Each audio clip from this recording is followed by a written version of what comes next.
How's it going, folks? Can you guys hear me okay? All right. Happy Thursday. It's 12:16. We're going to get started. Does anybody have any questions? Any questions, any issues, any problems?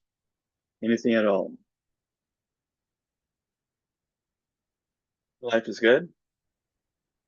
All right. All right, folks. So a couple of reminders. The quizzes for chapter 10 and chapter 11 are open right now. But we already finished chapter 10 on Tuesday. Today we're going to finish chapter 11. Both of the quizzes are due Sunday night by 11. Don't forget that. You don't have just one quiz. You have two quizzes to do by 11 p.m. on Sunday. Then next week, Thursday, we're going to have our third exam. Okay? So next week, Tuesday, we're going to cover chapter 12. The quiz for chapter 12 is going to be on Wednesday. And Thursday, we're going to have our keep in mind. So let me share my screen with you so we can go over and finish chapter 11. Getting close to the end here, folks. And the last thing that we talked about on Tuesday, we were talking about the fact that we have a different circulation of blood, right? We have what we call the systemic, the pulmonary, and the coronary. Systemic circulation is circulation through the entire body. The pulmonary is the circulation between the lungs and the heart. And the coronary circulation is the circulation of blood through the walls of the heart itself, right? Now, there are 6 coronary arteries and 3 coronary veins that you guys need to know for the exam. Now, there are many more arteries and veins within the coronary circulation than the ones that I'm going to be talking about right now. But these are the ones that you guys are responsible for these. Okay? And that you start talking about the coronary arteries, the first thing I want to do, I want to split this heart in the middle. And hopefully by now, all of you know how to do that. That is important because a lot of the structures of the heart are bilateral. And the way to split the heart in half is to take an imaginary line from the base of the heart. We're going to pass it through the interventricular wall, and it's going to come out through what we call the apex. Okay, there we have it. Right side of the heart, left side of the heart. You need to know that. You need to do this in order to be able to name the structures correctly. All right, now, if we take a look at the ascending aorta, remember that the aorta is divided into ascending, into the arc of the aorta, and then into the descending aorta. If you look at the ascending aorta, we're going to find the 2 blood vessels that are literally siphoning blood from the ascending aorta. We have a blood vessel on the right side, right here. And the one on the right side, this is what we're going to call the right coronary. And we have a blood vessel on the left side, siphoning blood from the left side of the ascending aorta. And this is the one we're going to call the left coronary artery. Okay? So again, we have right coronary artery, left coronary. Let's follow this arteries right here and see how they split into different blood vessels. The right coronary, folks, when it gets to this point right here, is going to split into 2 main branches. One going in the front of the heart, the other one going towards the back side of the heart. The one in the front is what we call the marginal branch. Okay? Right here in the front of the heart, on the right side. The one that goes towards the back side of the heart, this is what we call the posterior interventricular branch, all the way down here. Okay? Now let's take a look at the left side. On the left side, the left coronary, when it gets to this point right here, is going to split into 2 branches. Again, one going towards the front, the other one going towards the back. The one in the front, and you can't miss it, is this big blood vessel right here. This is what we call the anterior interventricular branch. Now, excuse me, they are called interventricular because they are in the middle of the two ventricles, the right and the left. Okay? Now, the branch that is going towards the back side of the heart on the left side, this is what we call the circumflex branch. And these are the six different types of coronary arteries that you need to know by name. Right coronary, marginal branch, posterior interventricular. Left coronary, anterior interventricular, and the circumflex branch. Okay? When you have a heart attack, aka a myocardial infarction, that means you have a blockage to one of these coronary arteries right here. So any one of them could be blocked either because of atherosclerotic plaque or because of an embolus, and that can lead to what we call a heart attack. Now, what about the coronary veins? For the coronary veins, there are only three of them that you need to know by name. Now, remember, the veins that are bringing of the systemic circulation and also the coronary circulation, they are going to bring deoxygenated blood and dump the blood inside of the right atrium. So the coronary veins are going to do the same. They're going to collect all the used up blood and then dump the blood into the right atrium. Now, what are the three coronary veins I want you guys to know? The one in the front right here, and again, you can't miss it. It's a very thick vein. This is what we call the great cardiac vein, and is in the front of the heart. In fact, the great cardiac vein, folks, is running right next to the anterior interventricular artery, side by side. And then this great cardiac vein is going to go towards the back side of the heart, and it's going to become what we call the coronary sinus, right here, all the way in the back. And then the coronary sinus is going to branch down towards the apex of the heart, and is going to become what we call the middle cardiac vein.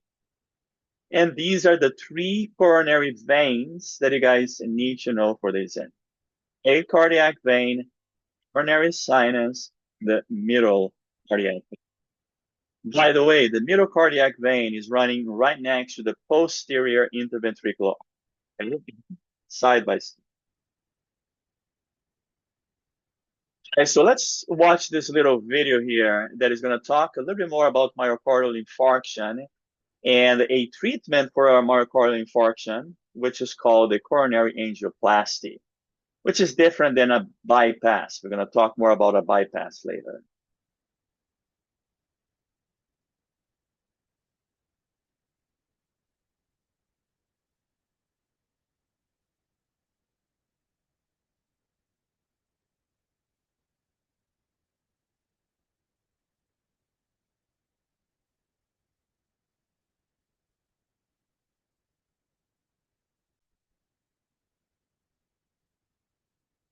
Myocardial infarction, commonly referred to as heart attack, is the sudden death of part of the heart muscle due to loss of blood flow.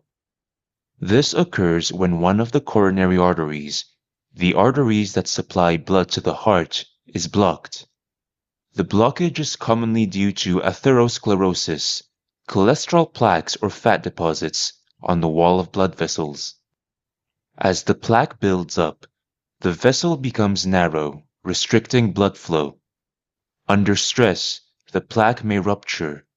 This triggers formation of blood clot on top of the plaque, leading to complete blockage of blood flow. When this happens in the coronary artery, the downstream patch of the myocardium dies from lack of oxygen. Weakened heart muscle may disrupt electrical activity of the heart and subsequently cause cardiac arrest. Coronary angioplasty is a non-surgical procedure used to open narrowed or blocked coronary arteries. It can also be performed as an emergency treatment for myocardial infarction. The first part of the procedure is to localize the site of blockage. This part is called cardiac catheterization. A guiding catheter is inserted through the femoral artery at the groin and threaded all the way to the aorta. The tip of the catheter is placed at the beginning of the coronary artery to be investigated. A radio-opaque dye is injected through the catheter into the coronary artery. This enables real-time visualization of the artery using X-ray imaging. A narrowed part of an artery would appear as a bottleneck on an X-ray image. After the location of narrowed artery is identified, angioplasty can begin. A guide wire with a deflated balloon is inserted and pushed to the location of blockage. The balloon is inflated to crush the plaque. At the end of the procedure, the balloon is again deflated and removed together with all catheters and guide wire. In some cases, a stent is inserted together with the balloon, inflated, and left in place of the plaque to keep the artery open permanently.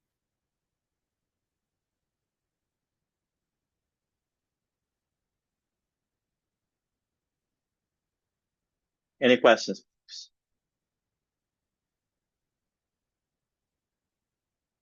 Moving on, let's talk now about the heart valves. And this is something that I will absolutely ask you guys questions about it in our exam next week, Thursday. And we have seen before how we have four different chambers inside of the heart, right? What are they? We have the right atrium, the right ventricle, left ventricle. We're also going to see that we have four different heart valves as well. Now, before we name the heart valves, let's split the heart in the middle. Again, how do we do that? We're going to pass an imaginary line from the base of the heart. That line is going to go through the interventricular septum, also called the interventricular wall, and then it's going to come out through the apex. And now we have it. We have the left side of the heart, and we have the right side of the heart. Very, very important to be able to do that before you name the structures of the heart. Because again, a lot of them are bilateral. And what we're going to see is that we have two different types of heart valves. We have what we call the AV valves or the atrioventricular valves, and we have what we call the SL valves or the semilunar valves. So we have two AVs and two SL. The AV valves are named based on the side of the AV valve. So we're going to find the right AV on the right side between the right atrium and the right ventricle. And we're going to find the left AV on the left side between the left atrium and the left ventricle. Now you notice here that the right AV and the left AV, they have different names. The right AV can also be called the tricuspid. As you can see right here in this cartoon, it is called the tricuspid because it has three different flaps of this valve right here. And the left AV is also called bicuspid because it has two of these flaps. Okay? So on an exam, pick a name. Either pick right AV or tricuspid or left AV or bicuspid. Now, the AV valves, they have a special feature attached to them. The AV valves, they have little strings that is going to help with the opening and closing of the valves. And those strings are what we call the chordae tendineae. So we can see the chordae tendineae here of the left AV, and we can see the chordae tendineae of the right AV. So the chordae tendineae is also bilateral, right? We have the left chordae tendineae, we have the right chordae tendineae. And the chordae tendineae, they are going to anchor the valves, the AV valves, to the inner walls of the ventricles by attaching to tiny little muscles in the walls of the ventricles called the papillary muscles. So again, we have the left papillary muscles and we have the right papillary muscles. Okay? And again, they help to anchor the chordae tendineae in the inner wall of the ventricles. Now, what about the SL valves? The SL valves are not right and left, folks. The SL valves are named based on where they're going to lead the blood into. So we're going to have what we call the pulmonary SL, and we have what is called the aortic SL. The pulmonary SL is going to take blood from the right ventricle and send inside the pulmonary trunk, right here, while the aortic valve will take the blood from the left ventricle and send it inside the ascending aorta. Okay, so we have pulmonary SL and aortic SL. And the SL valves, they don't have chordate tendinae. We only find chordate tendinae attached to the AV. Now, how does this valves open and close? Let's start with the AV valves first. Guys, the way that an AV valve is going to open is that when blood fills the atria, both of them right and left, the pressure inside of the atria will increase. Why? Because of all the blood arriving inside of the atria. As the pressure inside of the atria increases, that is going to push open the AV valves, allowing the blood to go from the atria into the ventricles. Now, as the pressure in the ventricles increase, the way that the AV valves are designed is that as the pressure increases inside of the ventricles, they are going to shut down, preventing the backflow of blood. Okay? And that's what allows the opening and closing of those AV valves, basically the pressure inside of the heart chambers, right? Now, it is similar for the SL valves as well. The SL valve, they're going to open when the ventricles contract and the intraventricular pressure increases, right? As the pressure in the ventricle increases and the ventricles contract, they're going to push open the SL valves, both of them pulmonary and aortic. Now, when the pressure inside of the ventricles goes down, the SL valves are designed to close, preventing again the backflow of blood. Now, what if, and this is something that is actually more common than we imagine, but what if we have what is called an incompetent valve? What is an incompetent valve? An incompetent valve is a valve that does not close all the way. And instead of closing completely, this valve is going to allow the backflow of blood. And this is going to lead to something called a heart murmur. So what is a heart murmur? A heart murmur is when we have an incompetent valve and they allow the backflow of blood inside the chambers.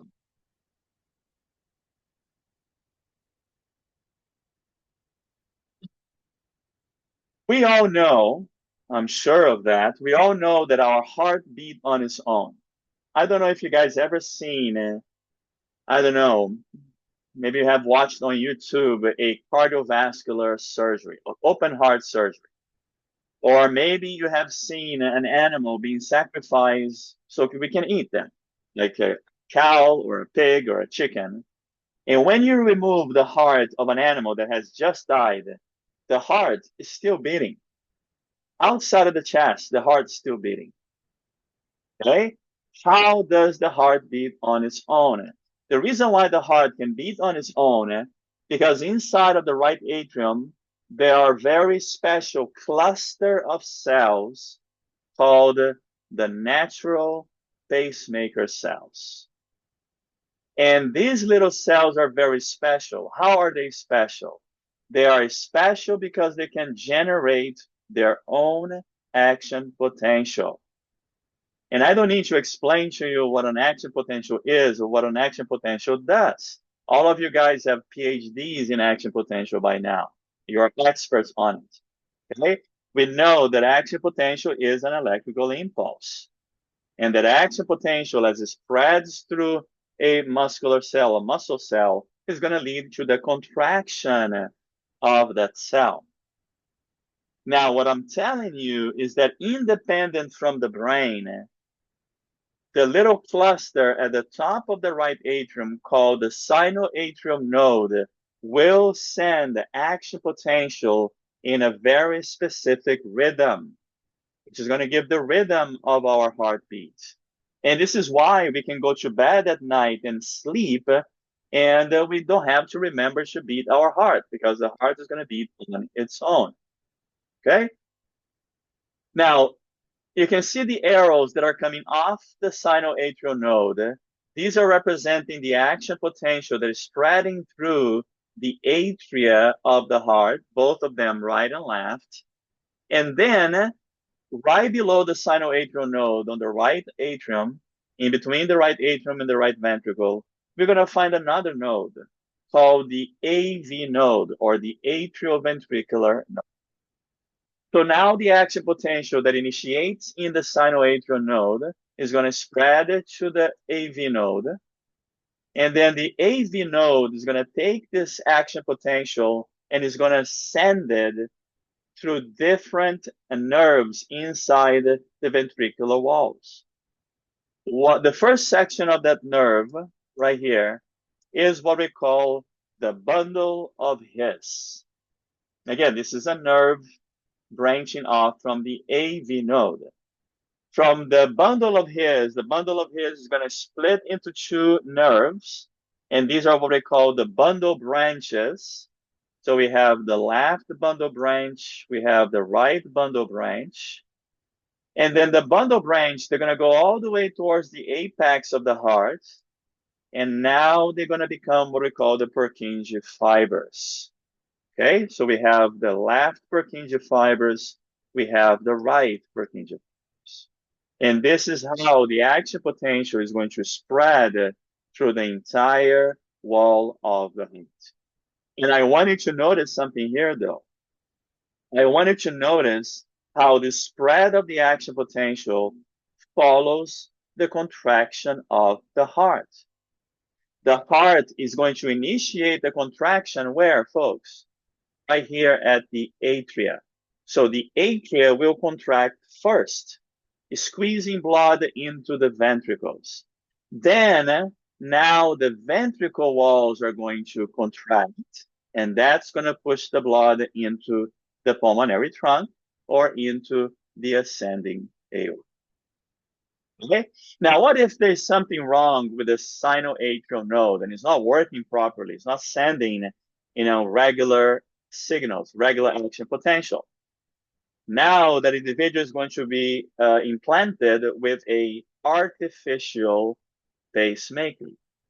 What does the pacemaker does? The pacemaker, and we can see the wire right here, coming off of the pacemaker, and it's going to go inside the right atrium, and is going to attach to the sinoatrial node and the AV node. And the artificial pacemaker is literally going to shock the heart. It's going to send electrical impulse to the nodes so that they can keep sending impulses to the rest of the heart.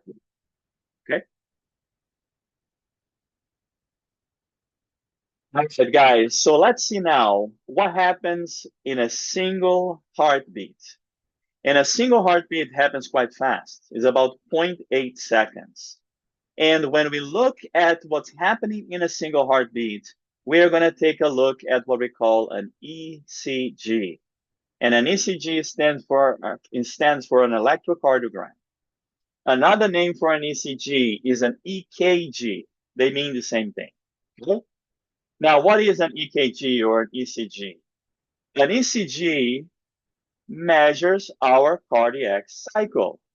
It looks at the cardiac cycle. Now, what are we going to be looking at? We're going to be looking at the spread of the action potential through the walls of the heart. Okay? And we can take a look at a single heartbeat by looking at the result of an ECG, which are this graph right here on the screen. Now, we can see that this graph has different waves and different values here. So we have a wave right here. We have a big wave right here. And then we have the last wave right here. Every single one of these waves, they have a name. And they mean something that is happening to the heart. And you guys need to know this for this. Let's start with the first wave right here, which we call the P wave. Okay? Now, what does the P wave represent? We're going to see that the P wave represents atrial depolarization. I'm going to explain more what that means in a minute. Okay? Then we're going to have this big R wave here that is part of a complex called the QRS complex. And the R wave in the QRS complex represents the ventricular depolarization. And then we have the T wave, and the T wave represents ventricular repolarization. Again, let's recap here. The P wave is atrial depolarization. The R wave is ventricular depolarization. And the T wave is ventricular repolarization.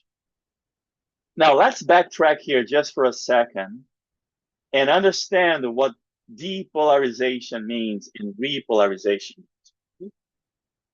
Guys, when a muscle cell depolarizes, that means that the ion channel in the cells are opening up. Sodium is entering the cell. There is a change in membrane polarity across the membrane, and that change creates an action potential.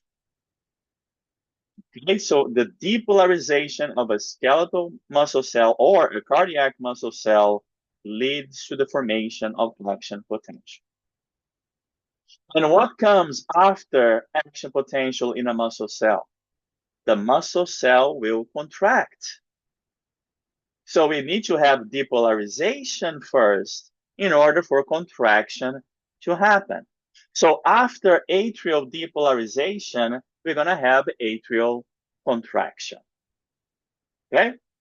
Now, what about the R wave? The R wave represents ventricular depolarization. Now we're going to have the depolarization of the cells of the ventricles, both of them, right and left. What's going to happen immediately after ventricular depolarization? We're going to have ventricular contraction.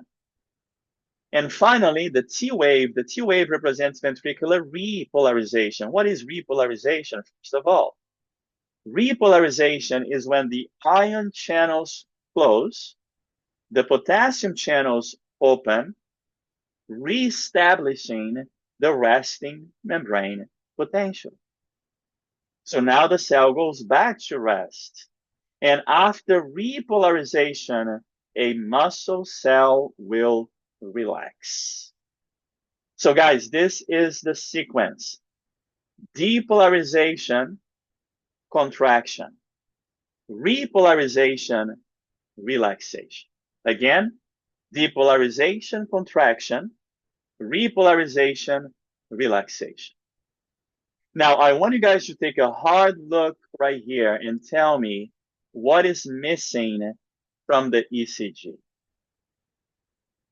Not a tricky question. Just look here and tell me what is missing.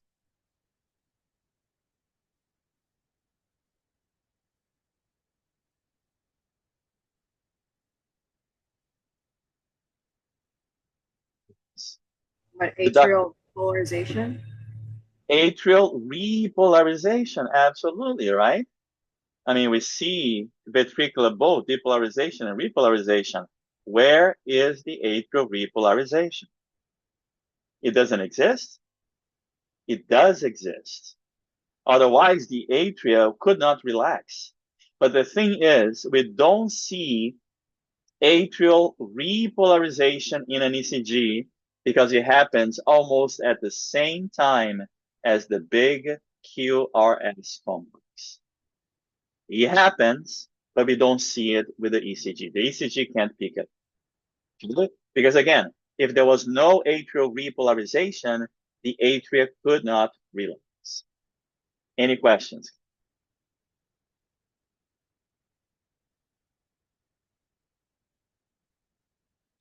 So let me show you again here the ECG and give you a little bit better visual aid. And then we're going to watch a little video on this as well. This is how important it is.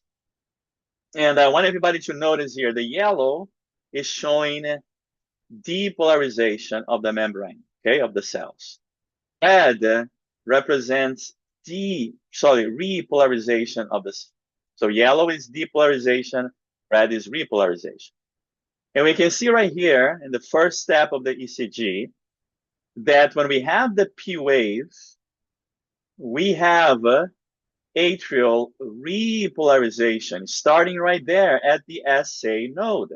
The SA node is letting go of those action potential, the electrical impulse. Okay? And you can see that it starts spreading down the atria from the base going towards the apex. Okay? Now, after that, after the P wave, now we're going to have the big QRS complex. And remember, the R wave represents ventricular depolarization. And we can see right here, now the interventricular walls start to depolarize. At the same time, what are we going to have? We're going to have atrial repolarization. We do not see that in the ECG. We only see the ventricular depolarization. And then eventually the entire ventricle walls will depolarize, and then the ventricles will contract. After the R wave, what we're going to have? We're going to have the T wave. What does the T wave represent?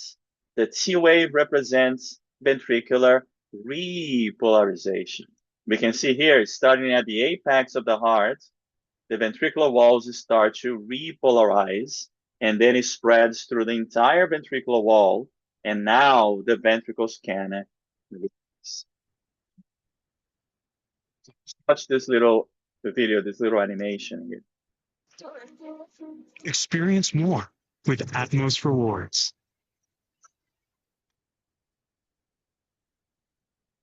The cardiac conduction system consists of the following components. The sinoatrial node, or SA node, located in the right atrium near the entrance of the superior vena cava. This is the natural pacemaker of the heart. It initiates all heartbeat and determines heart rate. Electrical impulses from the SA node spread throughout both atria and stimulate them to contract. The atrioventricular node, or AV node, located on the other side of the right atrium near the AV valve. The AV node serves as electrical gateway to the ventricles.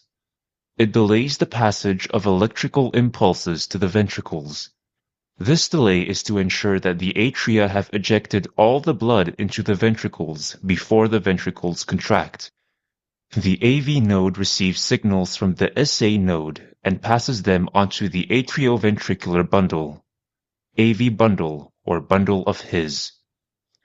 This bundle is then divided into right and left bundle branches, which conduct the impulses toward the apex of the heart.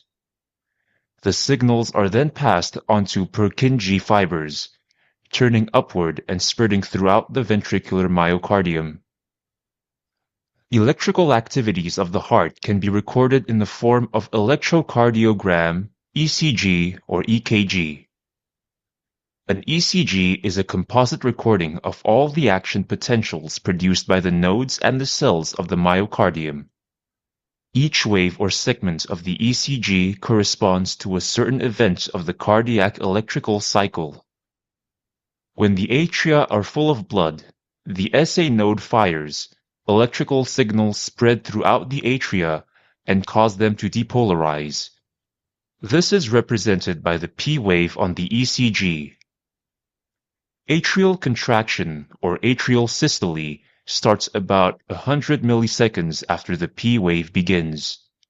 The PQ segment represents the time the signals travel from the SA node to the AV node. The QRS complex marks the firing of the AV node and represents ventricular depolarization. Q wave corresponds to depolarization of the interventricular septum. R wave is produced by depolarization of the main mass of the ventricles. S wave represents the last phase of ventricular depolarization at the base of the heart.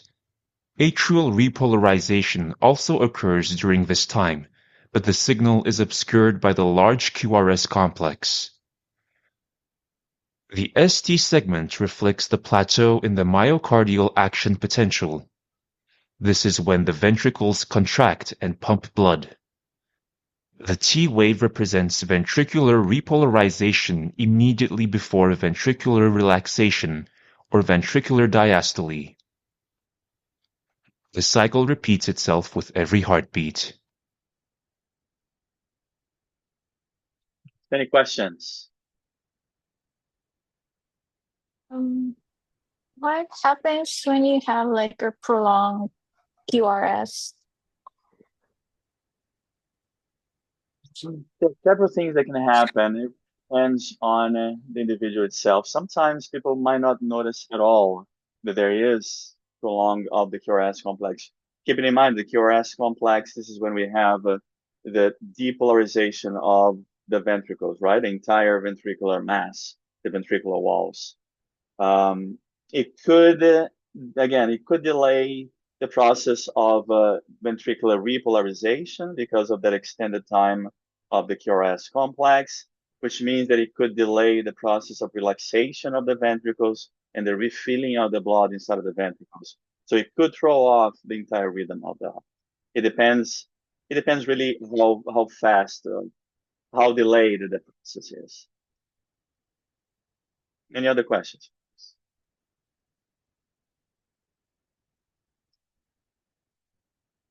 So talking about deregulation of the heart rhythm, this is what we call arrhythmias. Okay.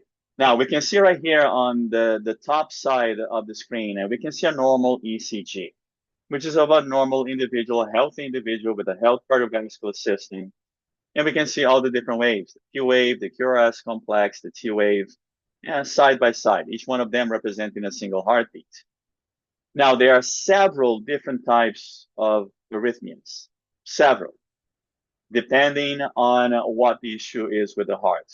Some of the most common ones are what we call the ventricular tachycardia and ventricular fibrillation, also called the VFib.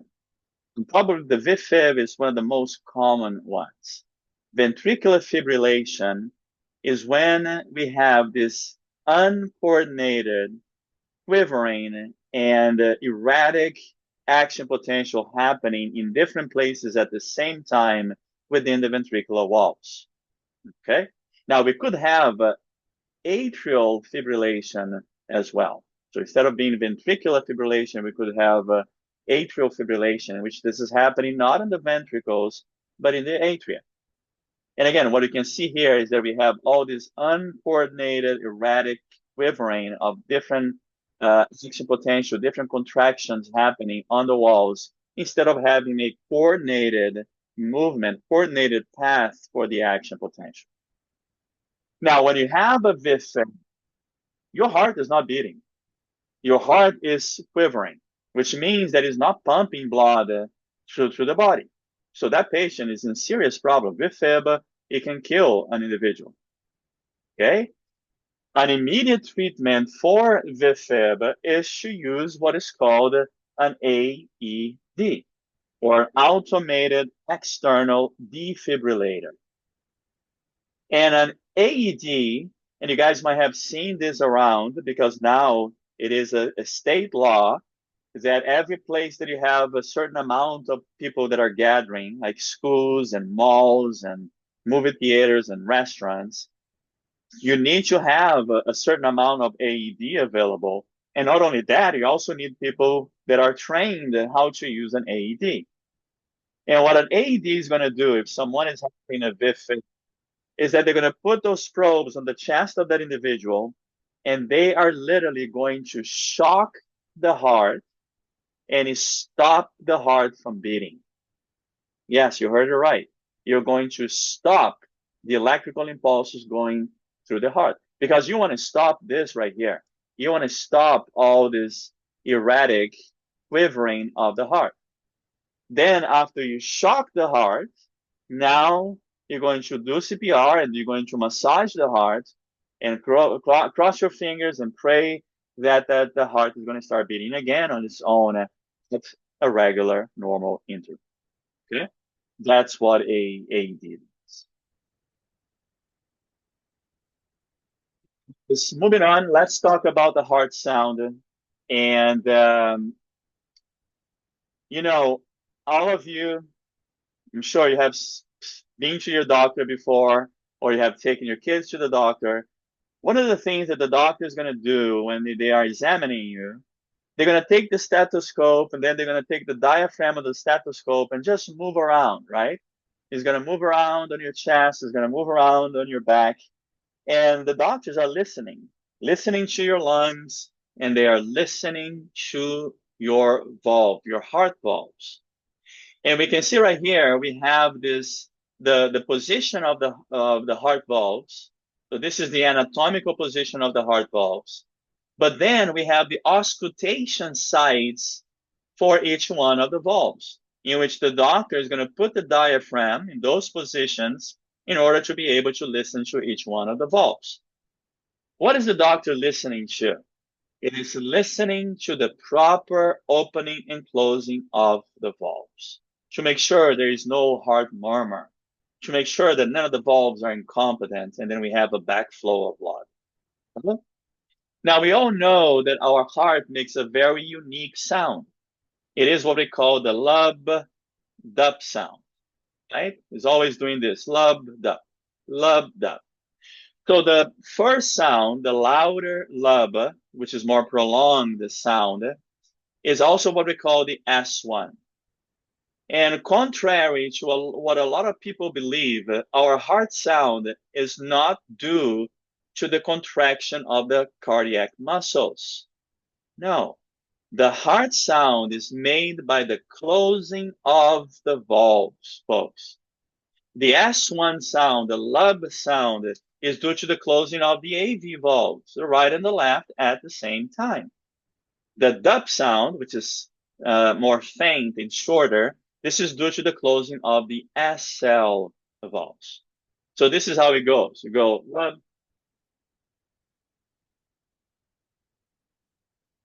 Okay, each one of them representing the closing of the heart valves. All right, moving on, let's talk a little bit about cardiac output. What is cardiac output? Is the amount of blood in volume that can pump out of your heart at a specific amount of time. And the cardiac output is dependent on two variables.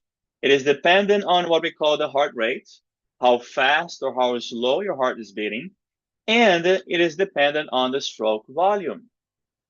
What does that mean, stroke volume?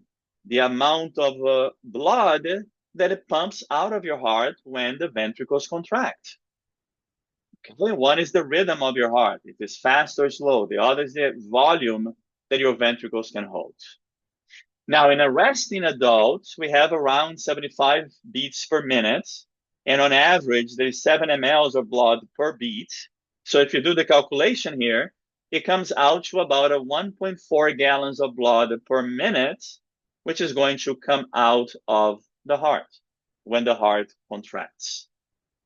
Now, of course, the cardiac output will be affected by the heart rate and by the stroke volume. If you have a faster heart rate, you're going to have a bigger cardiac output. If you have a slower heart rate, you're going to have a smaller cardiac output. Now, how does the stroke volume changes? What do you guys think? Can you give me an example of something that can happen, a disease that we can have that leads to a change or a decrease in the stroke volume? We'll talk more about this today. I just want to see what you know. Can you think of anything that causes a decrease in stroke?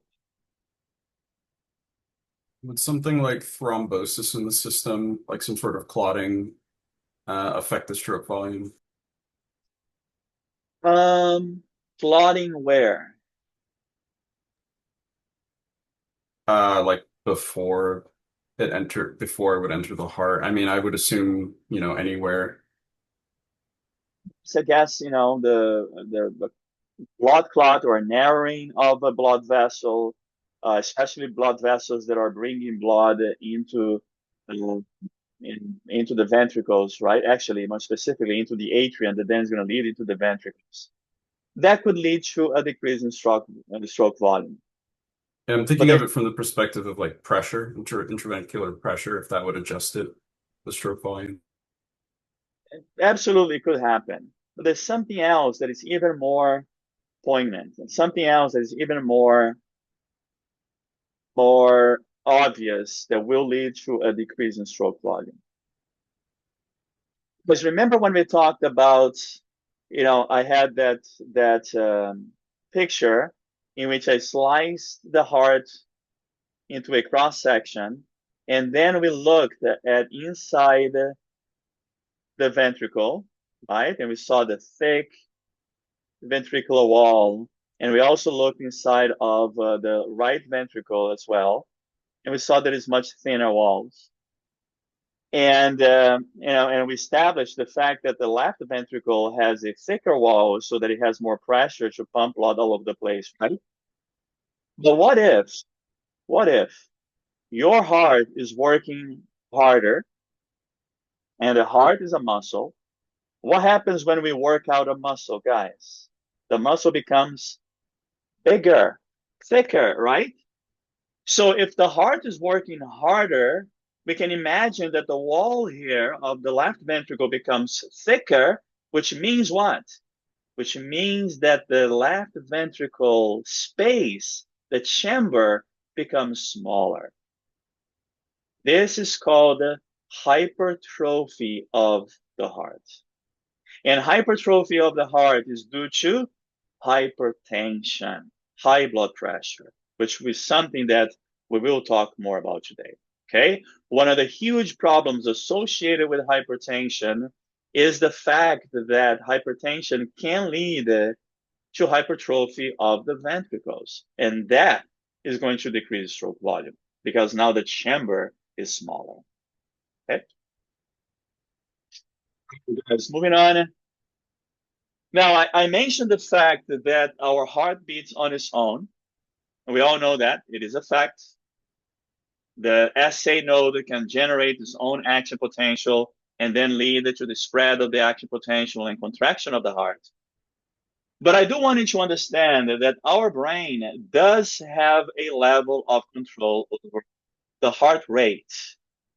Our brain can accelerate heart rate or it can decelerate a heart rate. Inside of the medulla oblongata, there is a little cluster of cells and nerves that is called the cardiovascular center, the CV center. And attached to the CV center, we have nerves that are coming from the rest of the body. Nerves that can sense the levels of activity that we are doing, something that we call the proprioceptors.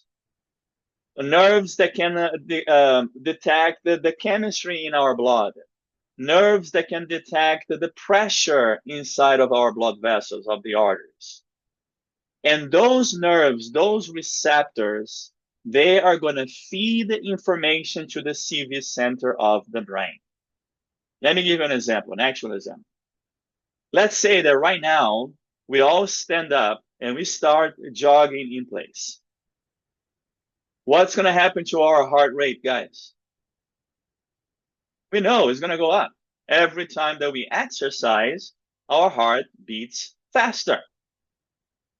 Why? Because embedded in our skeletal muscle, we have receptors for movement.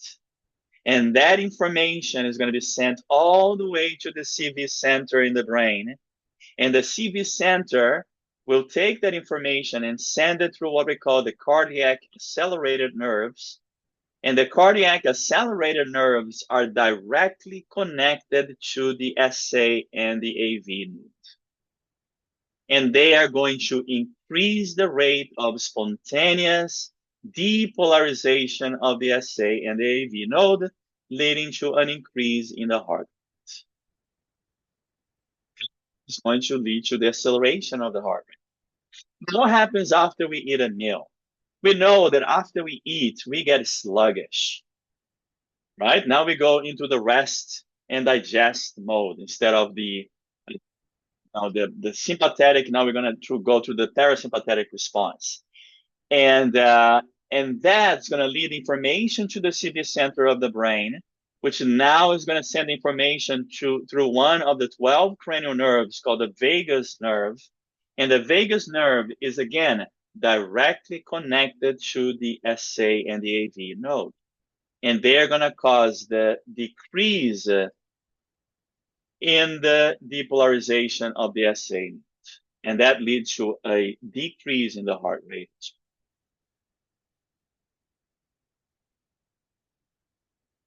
Right, and since we're talking about the heart, we have to talk about heart disease. Guys, let me introduce to you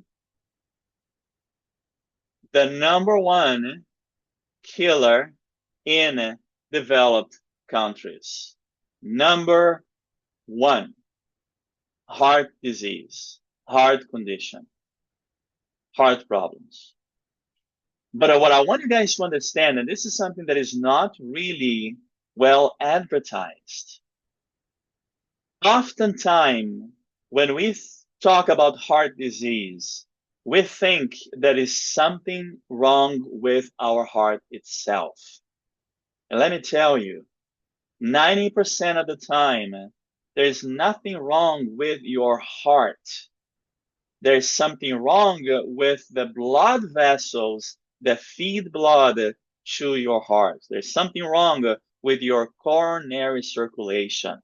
So heart disease is almost like a misnomer. Heart disease is actually vascular disease. Because if you have a heart attack, what caused the heart attack? A narrowing or a blockage of a coronary artery. So it's not the heart that there was something wrong with it. It was something wrong with the blood vessel that supplies blood to the heart.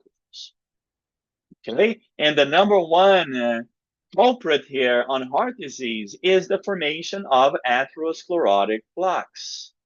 As we can see on the left-hand side, we have a heart from a healthy individual, nice wide blood vessel here, a coronary artery.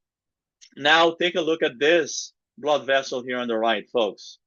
All of these that you're looking at right here, this is an atherosclerotic plaque. We can see it now that the passage is narrowing.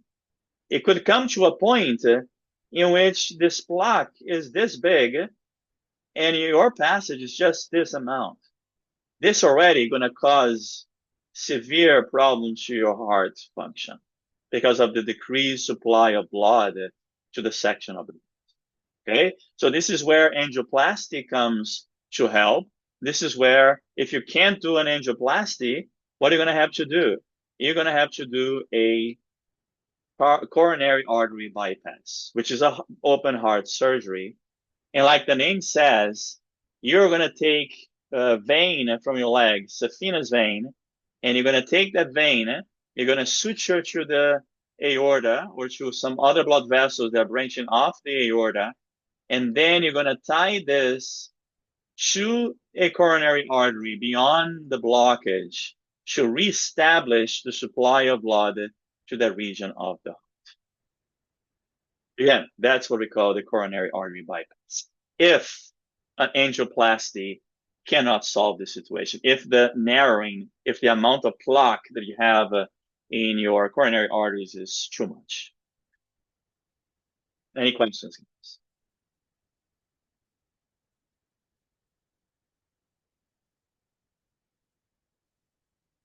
All right. So we're pretty much done with the heart itself. Now, what we have left to do, we got to talk about the vascular system. Now remember, this is the cardiovascular system, right? And we do have 5 different types of blood vessels.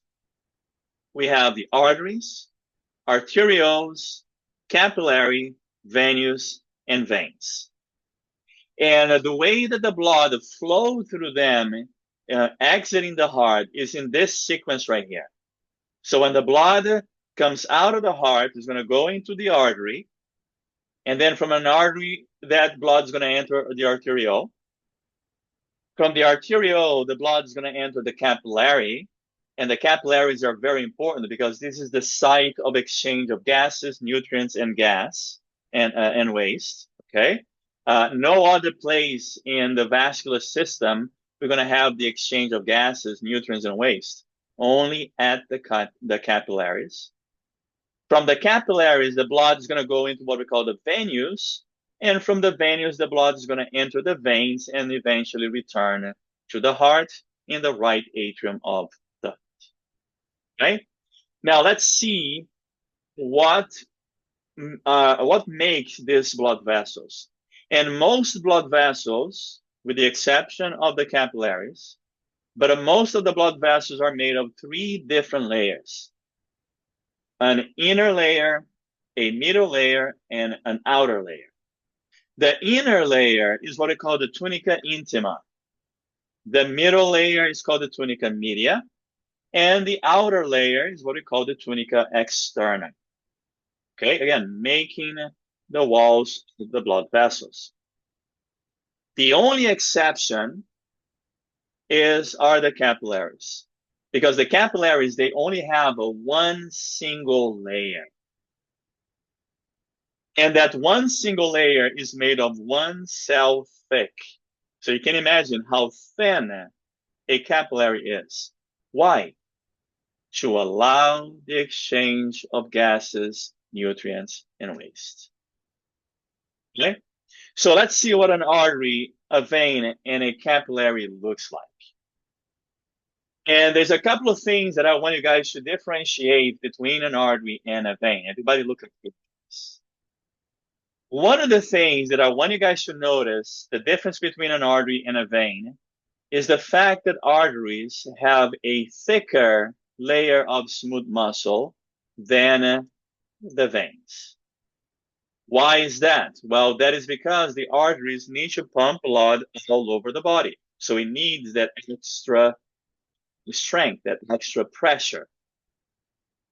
Now, the veins, even though they don't have a very thick layer of smooth muscle, they have something that arteries don't have. They have what we call valves right here. Okay? And these valves, they're kind of similar to the heart valves that we have talked about before. But these valves, they prevent the backflow of the blood in the veins, so that the blood can keep moving upwards towards the heart, towards the right atrium of the heart. Okay? Now, what about the capillary? As we can see right here, guys, the capillaries, they have a single layer, which is made of a single cell thick.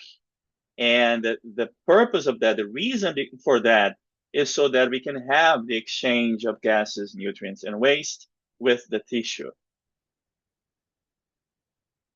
Now we can see here the blood flowing. Let's say blood is coming from the heart.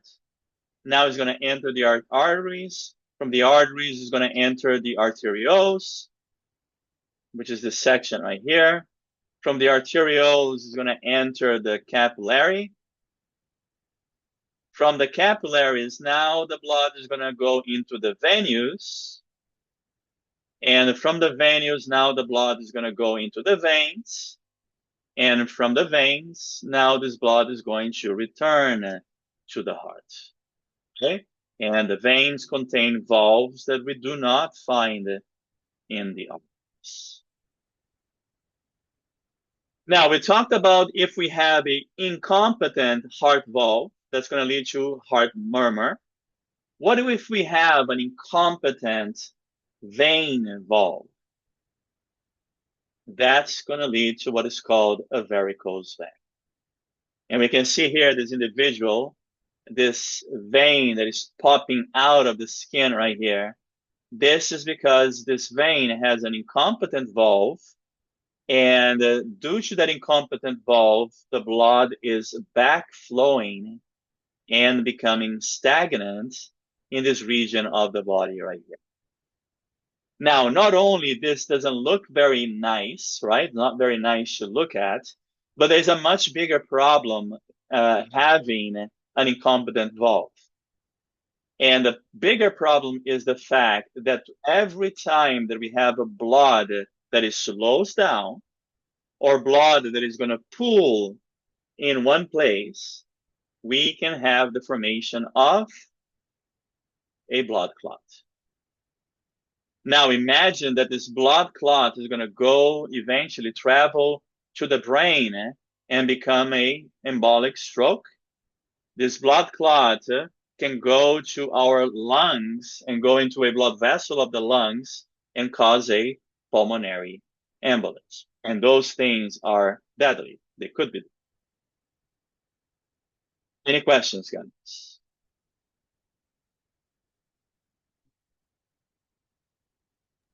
For the capillaries, is that like a simple squamous membrane? The membrane of the capillary, is it simple or is it stratified squamous? Simple. Or- Since we have a single layer.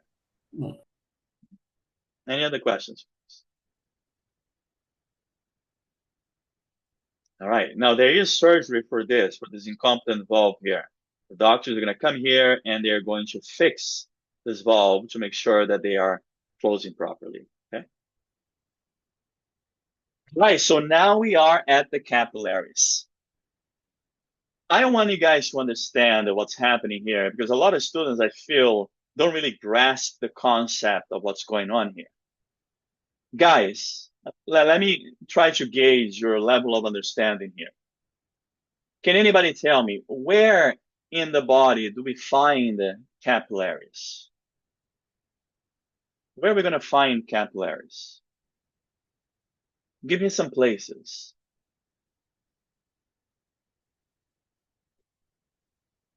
Just want to see, what do you understand of what's going on in the capillaries here, capillary bed? Where do we find them?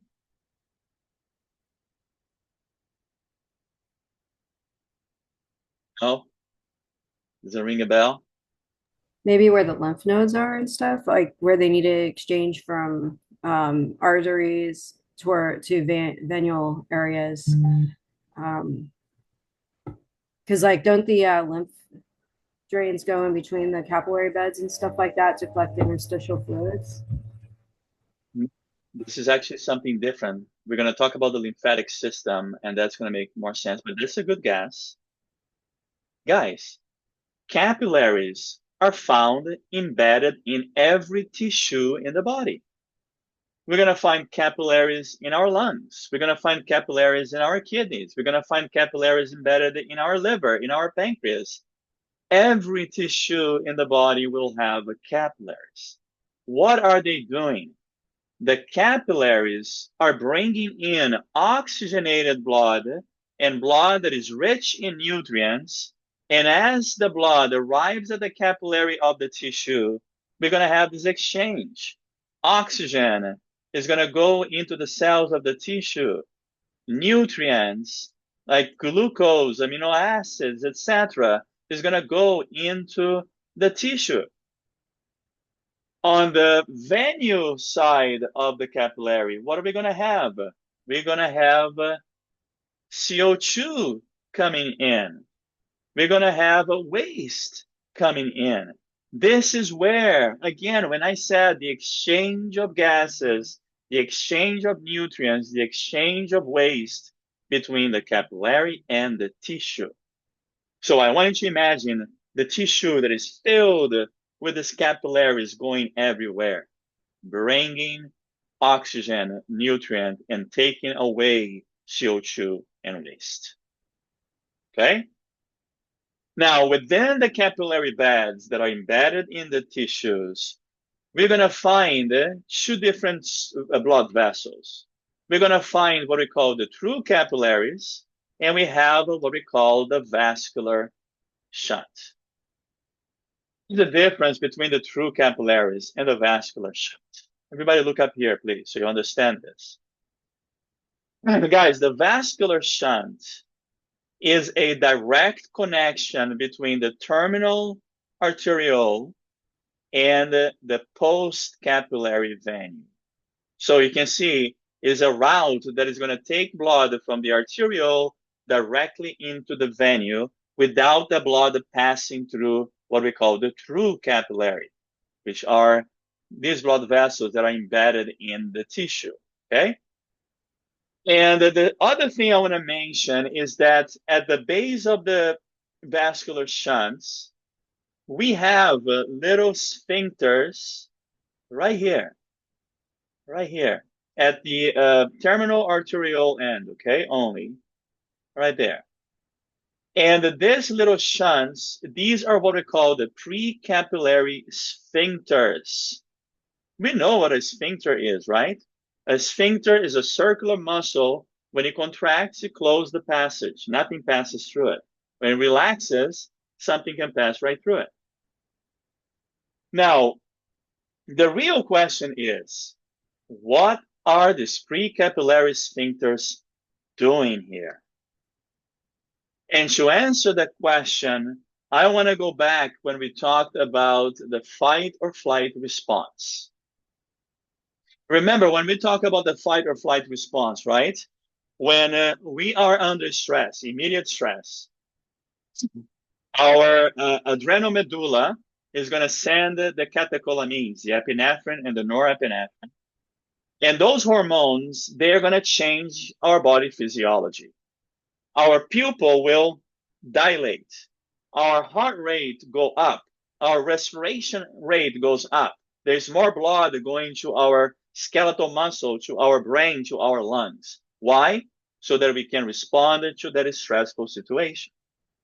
Now, guess what? If there's more blood coming to some parts of the body, other systems in the body is going to get less blood. In the fight or flight response, we're going to have a decrease in the supply of blood to the digestive and the urinary system. Because, guys, let's face it, if you are in an immediate danger, you don't want to stop to poop and pee. Right? Let's say you are, playing tourist in Waikiki, and a lion from the Waikiki Zoo just escaped its cage, and now it's running on the street. You immediately see that lion, and you're going to start running too. Do you want to stop to pee and poop? No. Otherwise, you're going to turn into lion poop. You don't want that. Okay? Maybe you're going to do it in your pants, but you're not going to stop it.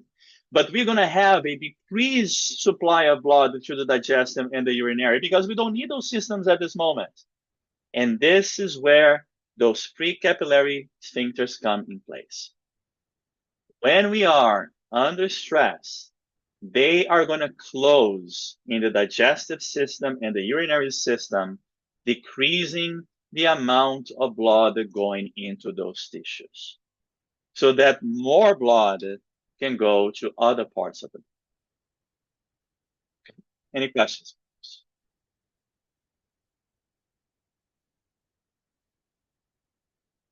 All right. Moving on. Let's start naming some blood vessels of the systemic circulation. Now, don't stress, it's not too many. There's a few that you guys are responsible for it. We're going to go over them together. And let's start with the blood vessels that are branching directly from the aorta. Everybody look up here, please. Here we have the arc of the aorta right there. We know that the aorta is divided into different sections and that we're going to have oxygenated blood passing through the arc of the aorta, right? Look at this, guys. There will be 3 blood vessels that branch off directly from the arc of the aorta, which is going to supply blood to our arms, our neck, and our head. And then the descending aorta is going to supply blood to the rest of the body. We're going to talk more about that as well. But let's see what are these 3 blood vessels that branch off from the arc of the aorta. We're going to have the brachiocephalic trunk. We're going to have the left common carotid, and we're going to have the left subclavian. Let's follow each one of them, okay? The brachiocephalic trunk, when it comes to this point right here, will split into two. The brachiocephalic, by the way, is just this section right here. When it gets to that point, it's going to split into the right common carotid and the right subclavian. The right common carotid, by the way, the carotids, they're going to supply blood to the neck and the head on the right side and then the left side. The subclavian, and it means subclavian because it's passing right under the clavicle. So sub is under, clavian is in relation to the clavicle. That then is going to take blood right underneath the armpit and is going to become what we call the axillary. And then from the axillary, that blood vessel is going to become the brachial, which we're going to use to check our blood pressure. We're going to talk more about it in a minute. And then from the brachial, this blood vessel comes into the forearm and become into the ulnar artery and the radial artery.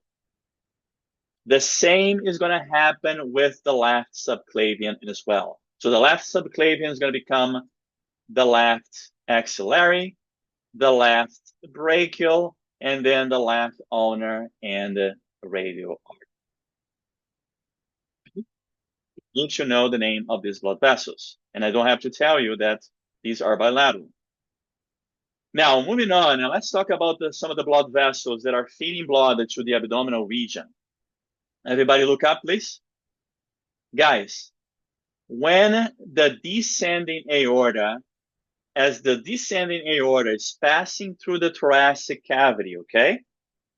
The descending aorta is called the thoracic aorta. Then the thoracic aorta will pass through the diaphragm. Literally, there's a hole right here in which the thoracic aorta is going to pass through it. And now, as soon as it crosses the diaphragm, the thoracic aorta will become the abdominal aorta. And now this abdominal aorta is going to start splitting into different branches, supplying blood to different organs. One of the branches of the abdominal aorta is what we call the celiac trunk, which is going to supply blood to the stomach, spleen, and the liver. Then we have the superior mesenteric artery, supplying blood to the small intestine and a section of the large intestine. We have the inferior mesenteric artery, which is going to supply blood to the rest of the large intestine. And then we have the renal artery and the gonadal artery. The renal artery supplying blood to the right and left kidneys.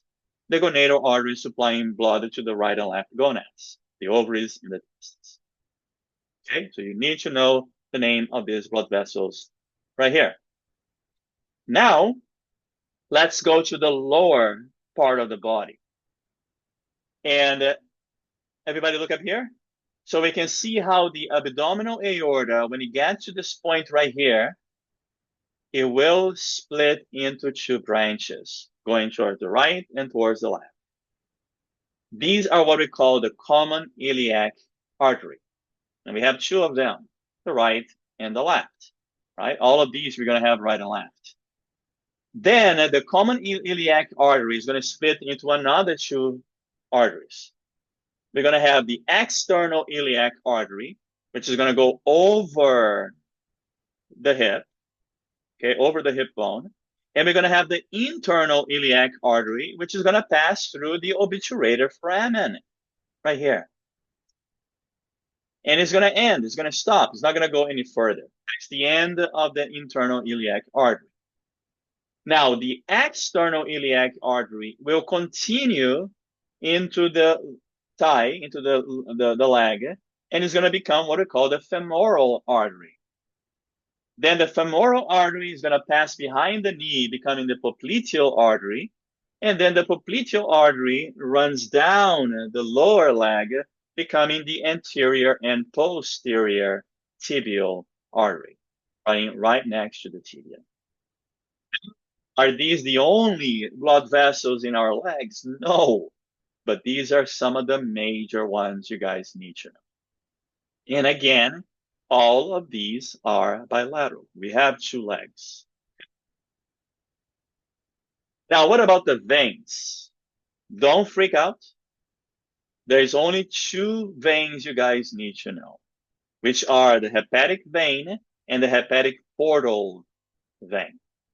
And I'm going to explain to you what does that mean, a hepatic vein and hepatic portal vein. We have two hepatic veins. We have only one hepatic portal vein.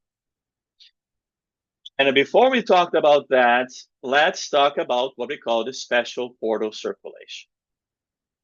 Guys, besides the systemic circulation, besides the pulmonary, besides the coronary, we have special circulation of blood through our body. We have the cerebral, which is going to supply blood to the brain. We have the hepatic, which is going to supply blood to the liver. And we have the fetal, which is going to supply blood to the fetus. Let's start with the cerebral first. Again, don't freak out. You don't need to know the name of all the cerebral circulation with the exception of one. This one right here called the circle of Willis, also called the cerebral arterial circle. That's it. That's the only one you need to know. Now, my question is, almost gave up the answer. Why is this blood vessel a circle? And guys, this blood vessel is right at the base of the brain, which then is going to supply blood to the rest of the cerebral hemispheres. So my question to you is, why is it a circle? Why not just one blood vessel on the left, one on the right side? Why are they connected? What do you think? My guess is just with how important the brain is, it's key to have symmetrical, equal spread of oxygen to every area. I mean, it's fairly large, and it's coming up, I assume, from where the brainstem is. That's just my guess. That's a good guess. That's a good guess. But it's not really for symmetrical distribution of the blood. Because I mean, you could, right? They don't need to be connected so that we can have a symmetrical distribution. If we have, the same blood vessels on both sides, they're mirrored to each other. There's a more important job. Is it because, like you mentioned, it has its own circulation, so it's to have that circulation actually running within the brain? I'm not sure I got that. The circulation of the brain. Oh, good. I may be sort of rephrasing something you stated, so I'm all good. It's okay. That's having this conversation. So we're coming closer to the answer. Look at it, guys. Why a circle? Again, like I said, why are they even connected? They could have those two blood vessels separate from each other since they're feeding separate sides of the brain.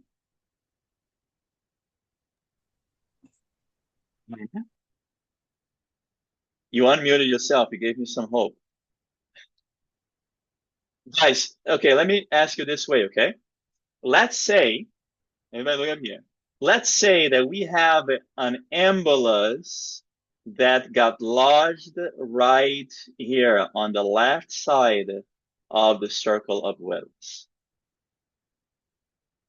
If the circle of Willis wasn't a circle, was just the Willis, not the circle of Willis, what will happen is that this entire side of the hemisphere, this entire left side of the brain would not get any blood supply. There would be a major interruption in the supply of blood to the side of the brain. But look at here now. Because we have a circle, this blood has different routes, different ways to get where it needs to go. This is a protection mechanism, okay? So that it protects the brain by providing more than one route for the blood to arrive at the brain tissue. All right, guys, so let's take a look at the hepatic portal circulation now, which is special. Why is it special? It is special because instead of us having a single capillary, it has two capillaries. Usually for all the other tissues, okay, we have artery, capillary, and then vein. But for the hepatic portal circulation, we have first capillary and second capillary. Why?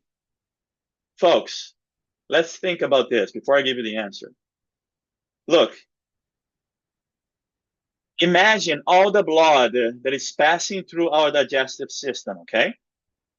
As it passes through the digestive system, it's going to take all those nutrients of the stuff that we ate, but also, let's face it, we also eat junk. We're also going to take all the toxins and collect the toxins from the digestive system. So we have nutrients and we have toxins within the blood. Do we want that blood that just left the digestive system to go back straight to our heart? No, we don't. Number one, we want to find a way to store the nutrients that we ate, the ones that we're not using. The heart can't store any nutrients. Number two, we don't want all the toxins that are in the blood to go to the heart. It's going to cause damage to the heart. So what are we going to do? We're going to send the blood to the liver. We haven't really talked about the liver yet, but one of the main functions of the liver, guys, is to store nutrients and detoxify our blood. So if I ever ask you on the exam, hint, what is the function of the hepatic portal circulation? The answer is the storage of nutrients, detoxification of the blood.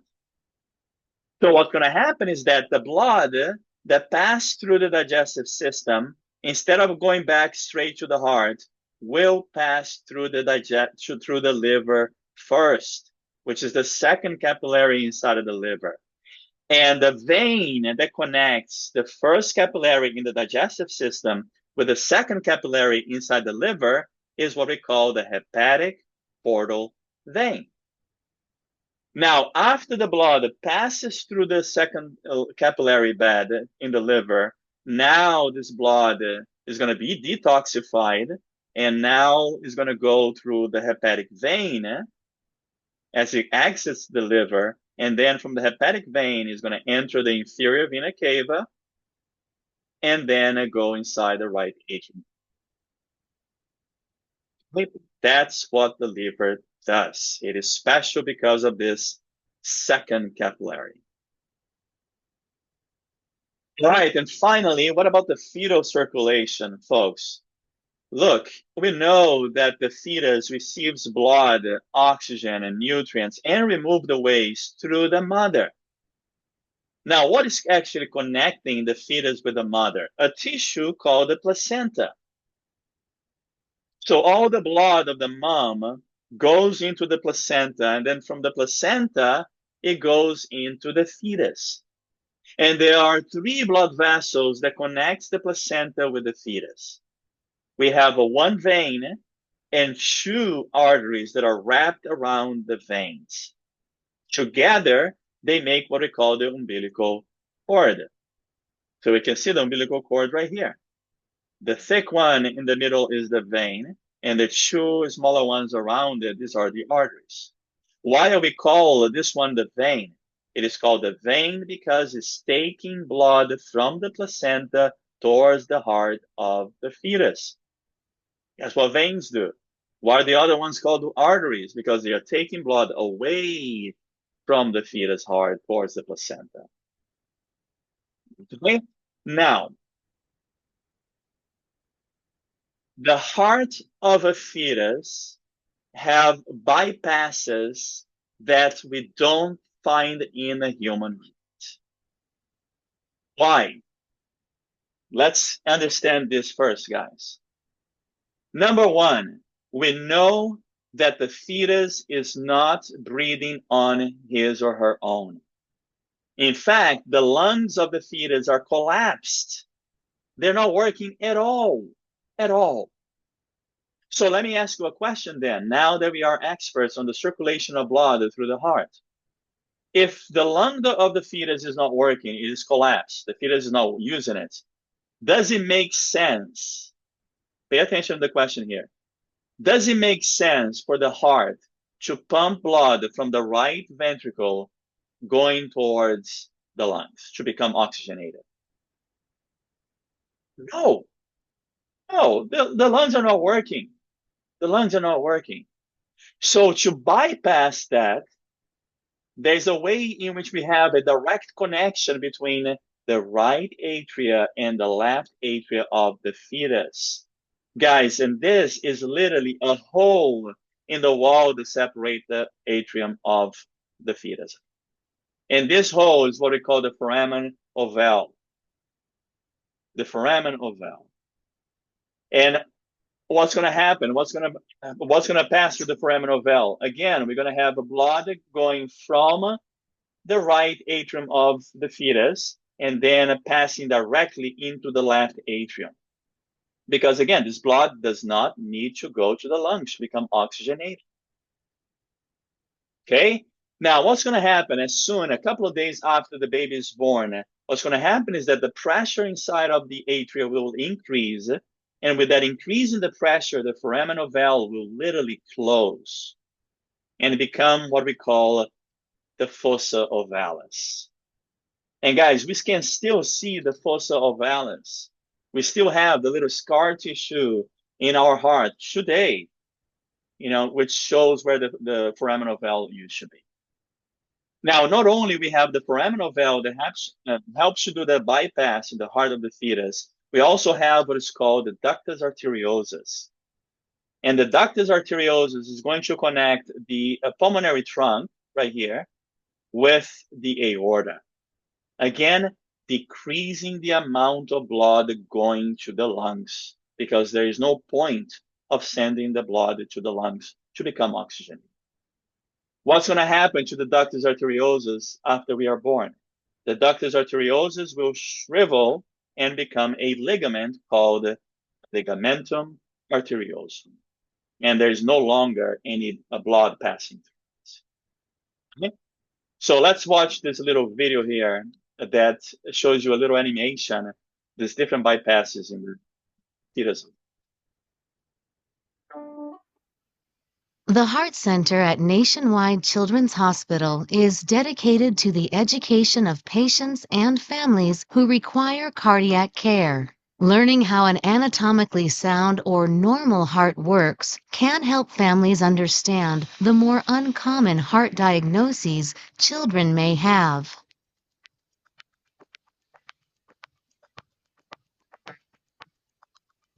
The heart is an efficient muscular pump. A normal heart is composed of 4 chambers: the right atrium, right ventricle, left atrium, and left ventricle. Deoxygenated blood, shown as blue, returns from the body into the right atrium.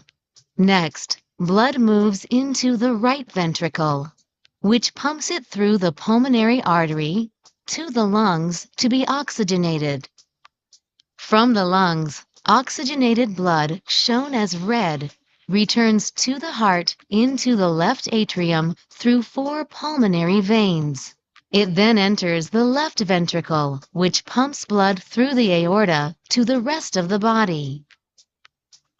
In the womb, the fetus receives oxygen from the placenta, so blood can bypass the lungs. Blood bypasses the lungs in 2 ways. One way is through an opening in the wall between the right and left atria called the foramen ovale. The other way is through a connection between the aorta and pulmonary artery called the ductus arteriosus. Normally, these openings close a day or 2 after birth because increased blood pressure in the left atrium causes the foramen ovale to close, and the presence of oxygen causes the ductus arteriosus to close. The baby's heart will then continue to pump blood normally through the lungs and to the rest of the body. Every patient is unique. Our Heart Center team. Have you guys ever heard of, you might have heard of babies that are born with a hole in their hearts? So that's what we mean by it, in which the foraminal valve does not close properly as it should. So that baby is going to need to have a heart surgery to make sure that the foraminal valve is closed. Available to All right, guys, last thing I want to talk about are the vital signs and blood pressure.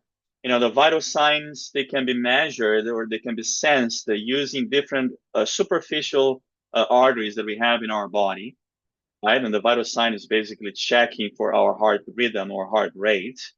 And there are several different arteries. You don't need to know all of these, you know, for the exam.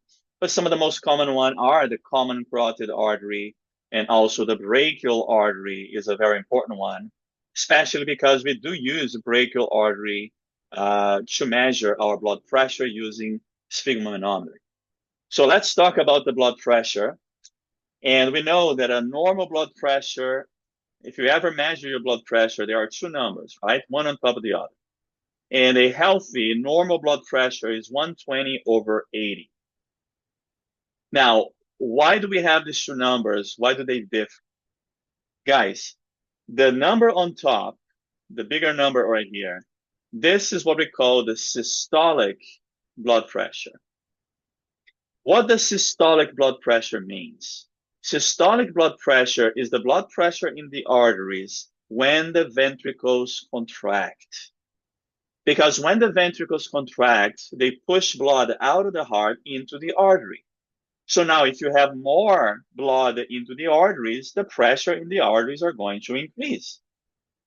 Now the number at the bottom here, the 80 in a normal blood pressure, this is what we call the diastolic blood pressure.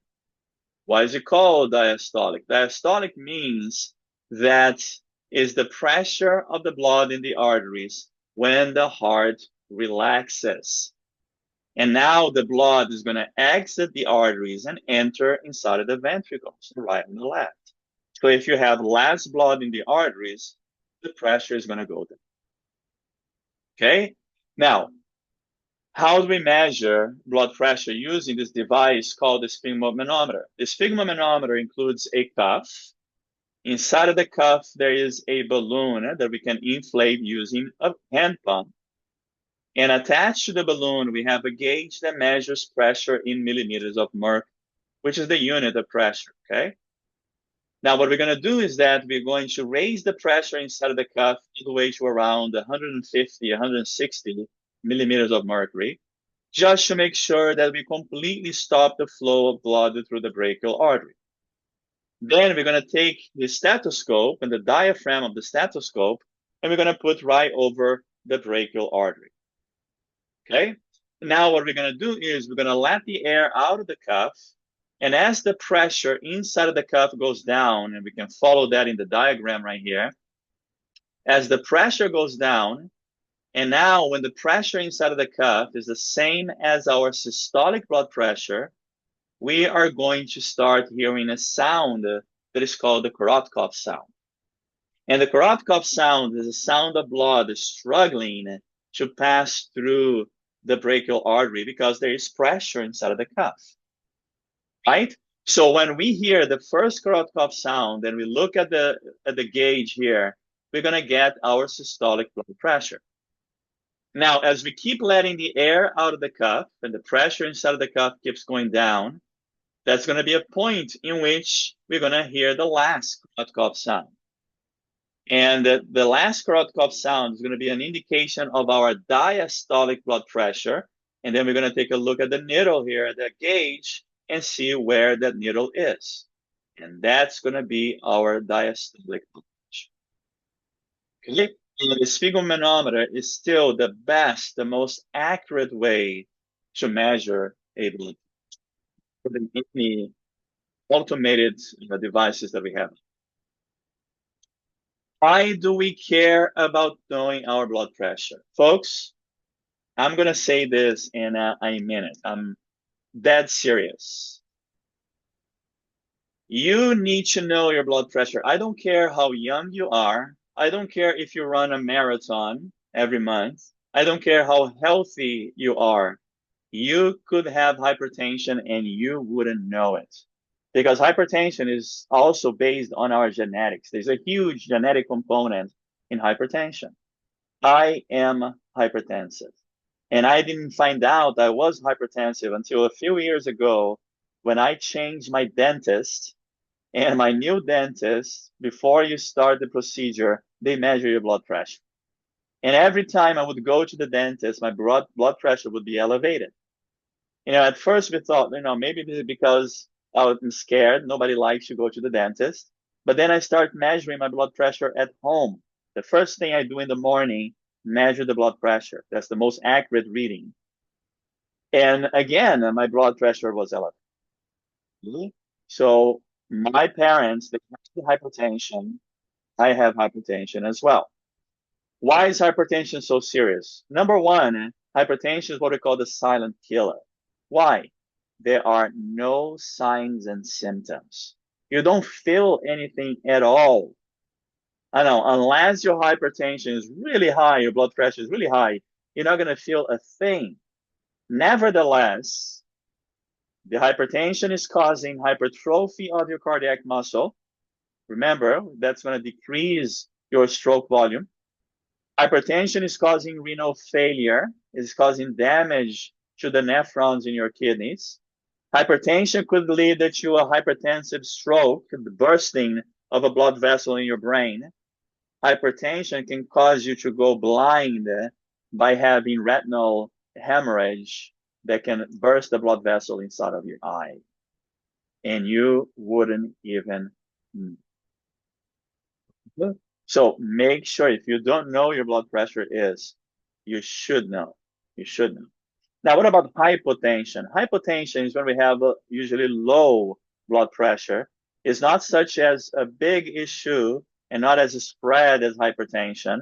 But still, if your blood pressure is too low, that could decrease the amount of blood going to different parts of your body. And that also can be a problem. As we get older, our heart will literally shrink in size. The cardiac muscle fibers decrease. Cardiac output will decrease as well because now you have a smaller heart. Heart rate is going to go down. Systolic blood pressure, though, will increase. We are all going to become hypertensive as we grow older. As a norm, usually. And this is part of the perfect storm here. As we get older, our blood cholesterol, specifically LDL, low density lipoprotein, will increase. And when you have a high level of low density lipoprotein, what we call the bad cholesterol, and you have an increase in a systolic blood pressure, this is the perfect storm for cardiovascular disease. Okay? So you need to keep yourself in check. Any questions?